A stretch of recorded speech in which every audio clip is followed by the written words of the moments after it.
Hey y'all, Instinct Survivalist coming again with another Two Tip Tuesday. This time we'll be talking about the benefits of wool and the benefits of pine tea. Yummy, yummy, yummy. So let's talk about the wool first. So I've done the video on the wool blankets, what the benefits of a wool blanket is, but what about those things that are like for socks or scarves or hats or fill in the blank, right? Underclothes, top clothes, whatever it is. And the benefits are really, really good for wool as a whole. Antimicrobial, antibacteria, which means that if you have them for socks, guess what? Your feet don't get all funky, right? So wearing wool socks while you're hiking means that you're not going to have that smell, that odor, which is caused by the bacteria and microbes. The other thing is it's a natural fire retardant, not fireproof. For some of you out there that go, oh, let's just do it on the wool blanket, it's not going to catch on fire.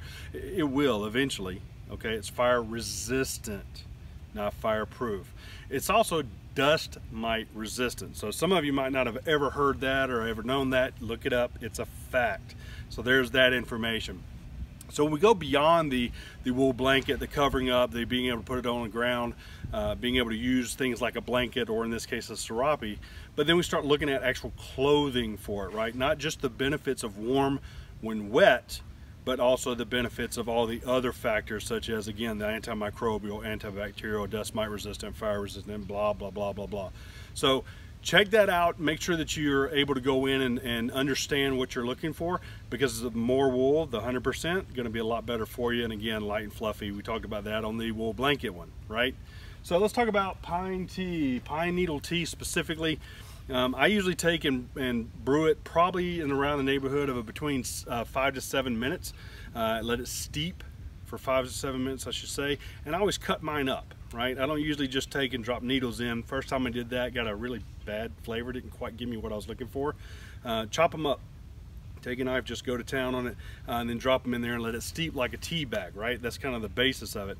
But what are the benefits, right? Vitamin A for your eyes, right? So instead of beta carotene or carrots, you have vitamin A. You have vitamin C, of course, which is perfect for you, and that's what a lot of you know it from.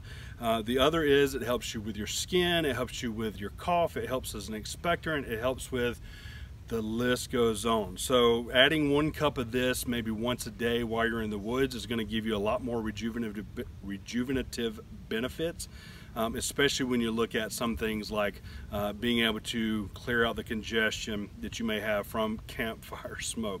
I don't know about you, but a lot of people get campfire cough, which is probably the way I sound right now. Been dealing with campfire for a couple of days. So out family camping here at beautiful Lake Lanier in Georgia. Anyway, hey guys, that's kind of it. Is you know, benefits of pine tea. The list goes on and on and on. I've given you just a snippet of the things, but I'm gonna be honest with you, it's so lengthy that, well, it starts fogging up my brain, right? So if you want to know some more benefits, I gave you the big ones, I gave you the big benefits of it, so check out those. I'll actually put some links to some articles down below, and you can check those out. In the meantime, hey guys, thanks for all your likes, comments, subscribes, and shares. Until then, use your instincts to survive. Thanks for watching. Nice try.